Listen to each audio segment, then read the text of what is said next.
The great pleasure to introduce as this year's departmental commencement speaker, one of our own, Professor Jonathan Sessler, who is at the University of Texas at Austin. He received his PhD degree from Professors Brauman and Coleman in 1982. For unknown reasons, as an organic chemist, he even took a graduate course from me on angular momentum, for which he received the grade of A. Okay, mistakes happen. Jonathan has his roots in Berkeley, where his father is a famous theoretical physicist on the faculty of UC Berkeley. As a graduate student, I actually had Professor Andrew Sessler as my instructor in a graduate course in statistical physics and received an A-. As I said, grading mistakes happen. I'm sure I deserve worse. As a graduate student here at Stanford, Jonathan Sessler not only survived Brauman and Coleman, but also a serious bout with cancer. To help other people who get cancer, Sessler founded a local company called Pharmacyclics, which took his expanded porphyrins, large molecules, into clinical trials. Not only is Sessler a brilliant synthetic chemist, but he has been most generous with his support of this department, establishing an endowment to support the Sessler Distinguished Alumni Lecture Series in 1997. This gift in the hands of others, not me, has prospered sufficiently that the department, with Jonathan Sessler's approval, has been able to give out the Sessler Graduate Student Leadership Awards. Okay. We are graduating this year one of the winners, Christina Cooley, who has shown outstanding citizenship within the department through her work with the Women's Committee on Graduate Life, the Motivating Future Scientist Chemistry Outreach Program, and as a volunteer for the Johnson Symposium. Let me ask Christina to stand and be recognized.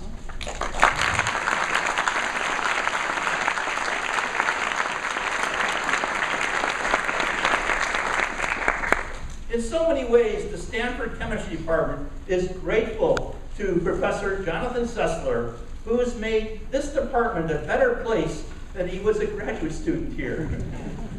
Let's hear from him now. I guarantee you, you will not be disappointed and you won't forget it either. Jonathan.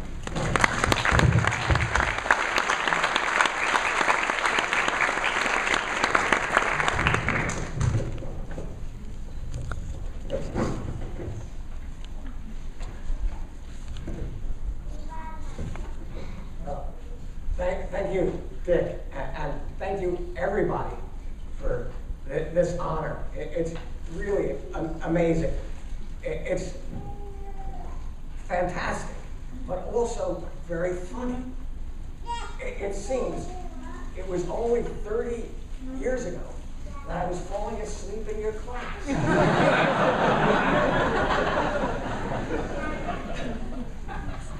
30 years later, I've woken up, and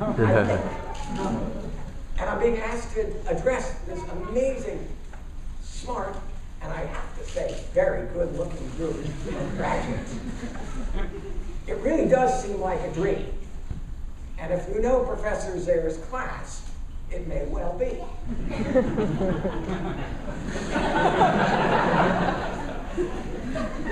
Okay, I'm a scientist, and I want to get the facts straight. So, I'm quite sure I really was here 30 years ago. As you heard, I was doing my doctoral work with Professors Brauman and Coleman in organic chemistry. But what you didn't know is I was actually on the side majoring in windsurfing, skiing, and minoring in ultimate frisbee. So I'm pretty confident about that part. I do remember distinctly enrolling in your class. So far, everything is clear. But then after that, the facts get fuzzy. I do remember nodding off, but the waking up part is less clear. For all I know, I may still be daydreaming away in this very auditorium during an 8 a.m. class. But if not, then I have to face the facts that 30 years have flown by in a blink of the eye. I guess time flies when you're getting nothing done. But this getting nothing done applies to me, not to you. You would have already proved beyond any measure of doubt that you can get it done. You wouldn't be here otherwise. So let me congratulate you, class of 2011, for all you have accomplished, both in and out of the classroom. You, your parents, teachers, loved ones should feel justifiably proud. Maybe the dog and the cat. Presumably they have all congratulated you, or at least meowed when it was time for food. But now, let's maybe take a minute to congratulate them. You may remember the English poet, John Donne. 400 years ago, he asked famously, "Why is blood red and grass green?" Well, as I learned from Professors Coleman and Boxer, it's because the constituent tetrachloride macrocycles, porphyrin and chlorophyll, are slightly different. Well, John Donne is also famous for having pointed out so poignantly that no man is an island. So you wouldn't be here without the help of many people. So let's give thanks to those that brought us here.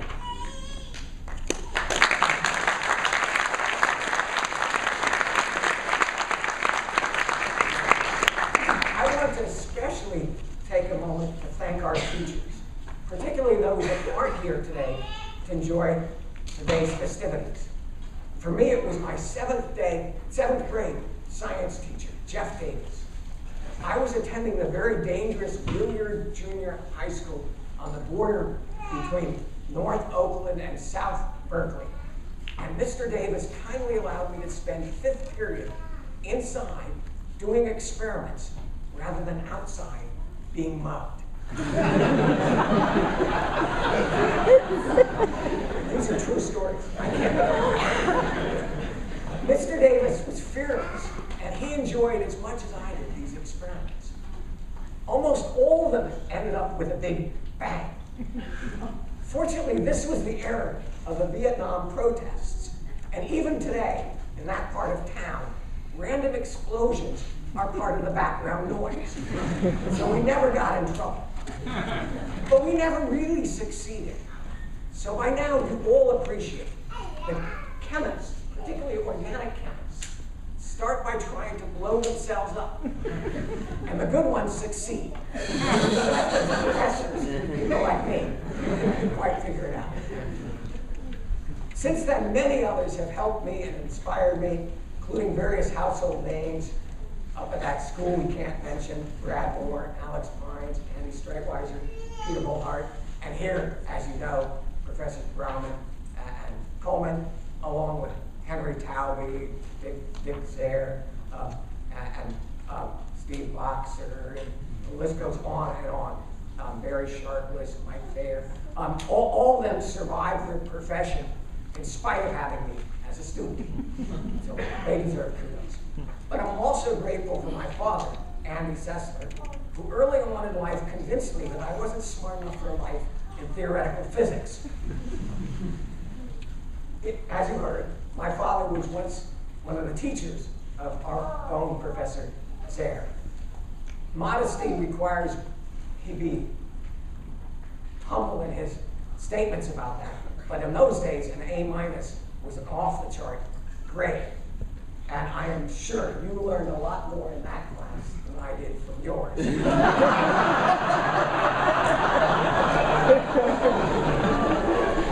Looking back, all I remember is that molecules can rotate. And if you treat them with microwaves, they rotate more, and they get hot, and soon your chicken is cooked. So if I think about 5 years here at Stanford, under your ages, what have I learned? How a microwave oven works. I hope you get better value for your tuition.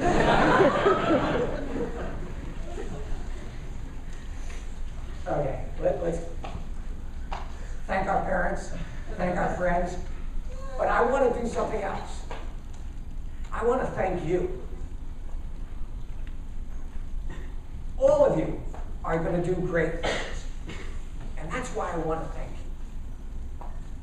Some of you are going to do clinical research, help fight against dread diseases. Others will tackle energy problems, ensure safe drinking water in rural communities, write code to solve problems, or develop new drugs. I know you will aspire to excellence and push the frontiers of human accomplishment, even beyond where I can possibly imagine. I'm inspired for the future because it's in your hands. Of course, I recognize you've already accomplished a great deal. Majoring in chemistry either at the undergraduate level or in the context of doctoral studies is an amazing challenge anyway. But here at Stanford, it's triply difficult. The pace is fast, the competition, as you know, is exceedingly high, and the standards are simply off the chart. And as soon as you meet them, these guys raise them higher.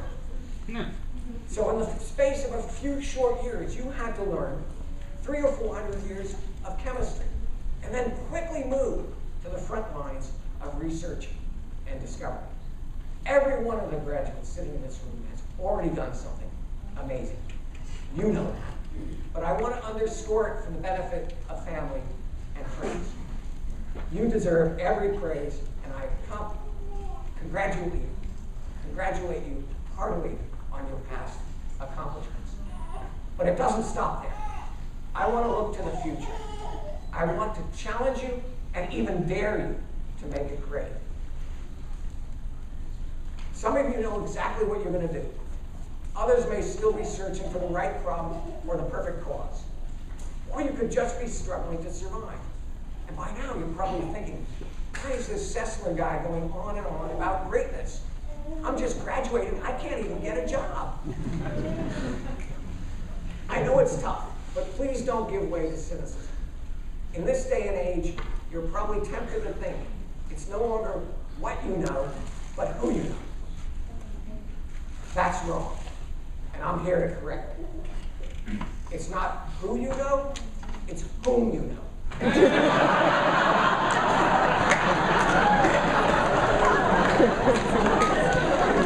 I did learn something from Professor Coleman. Okay, the good news is you already know who the whom is. It's the friends you made here at Stanford. You're part of a most amazing network. In this room are those whom you can rely on in time of need, share the highs and lows of both personal and professional success, and draw inspiration as you seek greatness. I know how this works from personal experience. One of the great lessons of my life is my long professional friendship with Brent Iverson. Brent was an undergraduate working under me when I was in Professor Coleman's lab.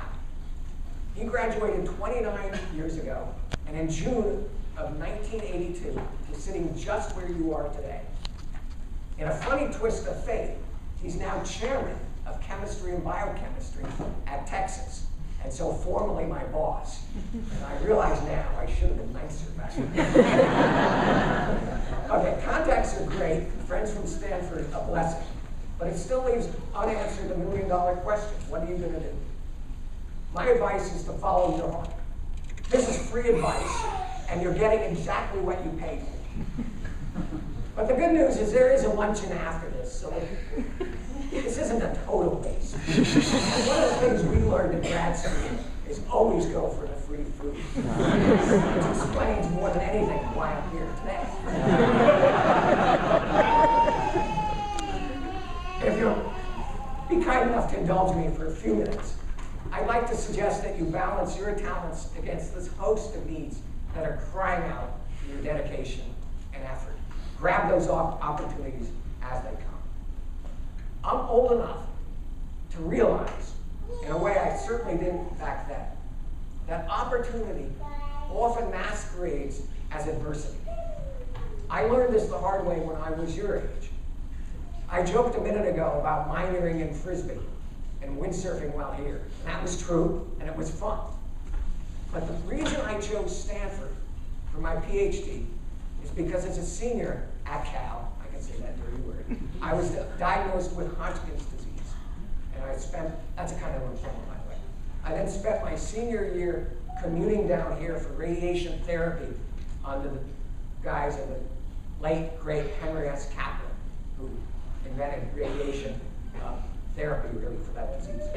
So when it came to grad school, I wanted to be here just in case. And sadly, in my third year, that just in case came true, and I then spent another year on chemotherapy.